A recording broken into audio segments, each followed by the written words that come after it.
Assalamualaikum warahmatullahi wabarakatuh.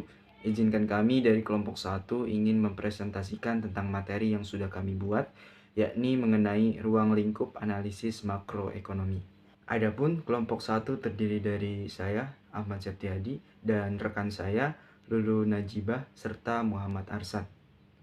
Pada semester sebelumnya kita sudah membahas mengenai ekonomi mikro. Nah, pada kesempatan kali ini kita akan sedikit mereview pengertian dari ekonomi mikro sebelum kita masuk ke pengertian dari ekonomi makro. Ya, adapun pengertiannya sebagai berikut. Ekonomi mikro merupakan cabang ilmu ekonomi yang mempelajari perilaku dari unit-unit ekonomi kecil yang bersifat perorangan, seperti perilaku dari rumah tangga, perilaku perusahaan, dan perilaku dari sektor industri yang ada. Sedangkan makroekonomi adalah ilmu ekonomi yang mempelajari kegiatan ekonomi secara menyeluruh. Yang dibicarakan bukan lagi bagian-bagian dalam suatu perekonomian atau hanya perusahaan saja, namun sudah membicarakan kegiatan ekonomi secara menyeluruh. Jadi dapat disimpulkan, ekonomi mikro ruang lingkupnya lebih kecil dibandingkan dengan ekonomi makro yang ruang lingkupnya secara menyeluruh terhadap kegiatan perekonomian. Untuk kita lebih jelas dalam membedakan ruang lingkup ekonomi mikro dan ruang lingkup ekonomi makro, maka kita masuk ke pembahasan selanjutnya, yaitu perbedaan ruang lingkup ekonomi mikro dan ekonomi makro yang lebih detail. Jadi, ruang lingkup pada mikroekonomi lebih menitik beratkan pada analisis dalam mewujudkan efisiensi ketika menggunakan sumber dayanya dan bagaimana cara agar rumah tangga atau perusahaan atau sektor industri mampu mencapai kepuasan yang optimal. Berdasarkan hal tersebut, unit-unit pelaku ekonomi tadi menganalisis masalah yang ada dengan membuat berbagai pilihan-pilihan. Sedangkan ruang lingkup pada makroekonomi lebih menganalisis tentang yang pertama, bagaimana peranan dari sisi permintaan dan penawaran yang dapat mempengaruhi tingkat kegiatan suatu perekonomian. Yang kedua, makroekonomi menganalisis permasalahan-permasalahan yang sering terjadi di setiap perekonomian. Dan yang ketiga, makroekonomi akan melihat bagaimana peranan dan campur tangan pemerintah dalam mengatasi permasalahan ekonomi yang terjadi tersebut. Nah, dengan demikian kita dapat membedakan ruang lingkup antara ekonomi mikro dengan ekonomi makro. Dari penjelasan tersebut, sekarang kita sudah bisa membedakan ruang lingkup ekonomi mikro dengan ruang lingkup ekonomi makro. Pada pembahasan selanjutnya kita akan membahas tentang asal mula perkembangan analisis makroekonomi. Teori makroekonomi menunjukkan bahwa teori tersebut bertujuan untuk memberikan gambaran tentang bagaimana suatu perekonomian berfungsi dan menjalankan kegiatannya.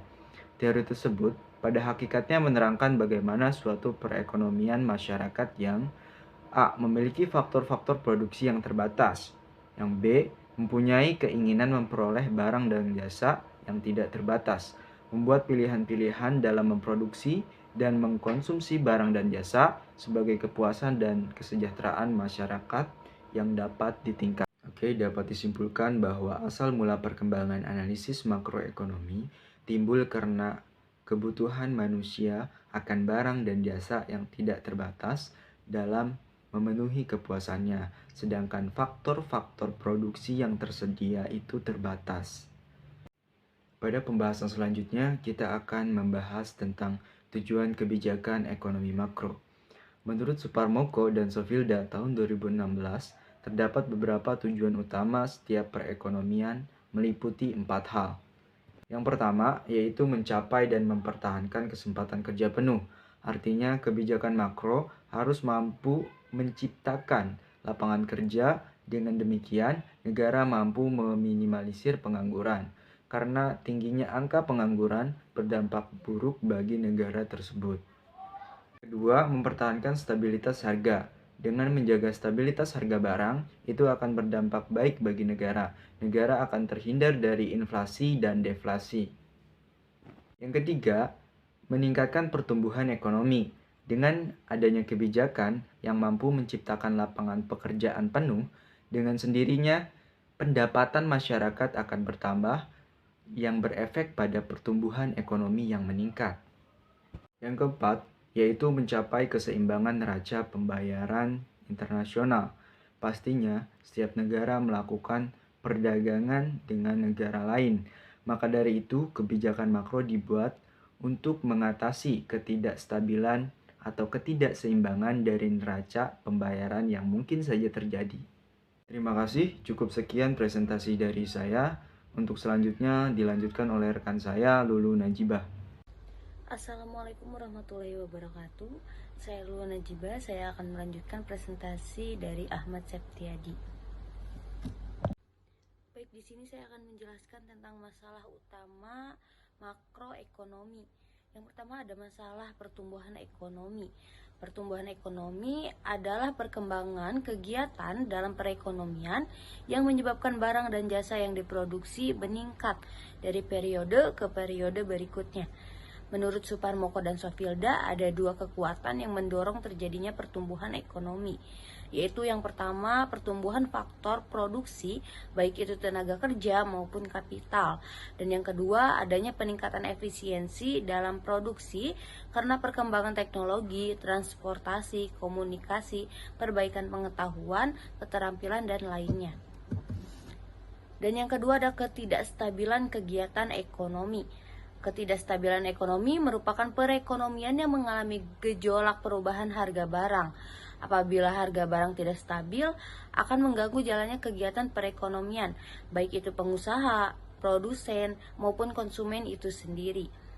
Secara umum, kenaikan harga yang terjadi terus-menerus akan menghancurkan suatu perekonomian negara, di mana barang dan jasa yang tersedia akan menjadi semakin sedikit. Yang ketiga ada pengangguran.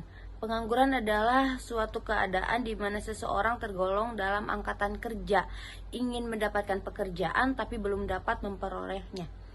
Seseorang yang tidak ingin bekerja tetapi tidak secara aktif mencari pekerjaan tidak tergolong sebagai pengangguran. Yang keempat ada masalah kenaikan harga inflasi. Inflasi dapat diartikan sebagai suatu proses kenaikan harga-harga yang berlaku dalam suatu perekonomian. Tingkat inflasi berbeda dari satu periode ke periode lainnya dan berbeda pula dari satu negara ke negara lainnya. Tingkat inflasi dibagi menjadi dua, yaitu yang pertama inflasi rendah yaitu dari 1 sampai 3%, dan yang kedua inflasi tinggi atau moderat yaitu dari 4 sampai 10%. Dan yang kelima ada ketidakseimbangan neraca pembayaran. Ketidakseimbangan neraca pembayaran berhubungan dengan kegiatan perekonomian terbuka, yang berarti sesuatu perekonomian itu mempunyai hubungan ekonomi dengan negara lain, dan terutama ini dilakukan dengan menjalankan kegiatan ekspor dan impor. Ya, selanjutnya saya Muhammad Arsad akan melanjutkan presentasi dari Lulu Najibah. Ya. Efek dari defisit dalam neraca pembayaran. Penerimaan dari ekspor dan pembayaran untuk impor dan barang jasa. Aliran masuk penanaman modal asing dan pembayaran penanaman modal ke luar negeri. Aliran keluar dan aliran masuk modal jangka pendek seperti mendepositkan uang di luar negeri. Jika suatu negara terus-menerus mengalami defisit, maka sektor keuangan berjalan lambat sehingga pertumbuhan ekonomi sulit untuk berkembang. Selanjutnya, pendapatan nasional.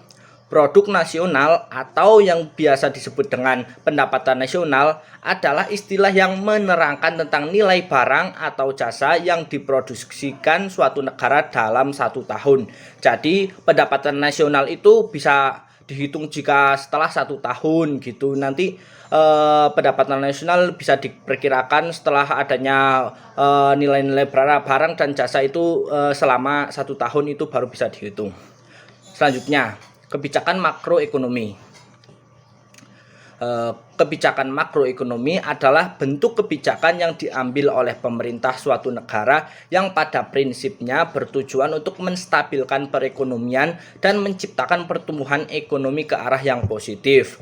Maksud di sini yaitu kebijakan makro itu suatu kebijakan yang tujuannya itu untuk menstabilkan perekonomian. Jadi dengan adanya kebijakan ini tentunya perekonomian dalam suatu negara itu akan menjadi stabil dan bisa untuk langkah ke depan, artinya itu masa depan yang cerah untuk perekonomian di negara tersebut atau di negara Indonesia. Selanjutnya, tujuan-tujuan kebijakan makroekonomi. Yang pertama, menstabilkan kegiatan ekonomi. Selanjutnya, mencapai tingkat penggunaan tenaga kerja, kesempatan kerja penuh tanpa inflasi. Selanjutnya, untuk menghindari masalah inflasi tentunya. Yang terakhir, menciptakan pertumbuhan ekonomi yang teguh. Ya, cukup sekian presentasi dari kelompok kami. Kurangnya mohon maaf. Saya akhiri. Wabillahi taufiq wal hidayah. Wassalamualaikum warahmatullahi wabarakatuh.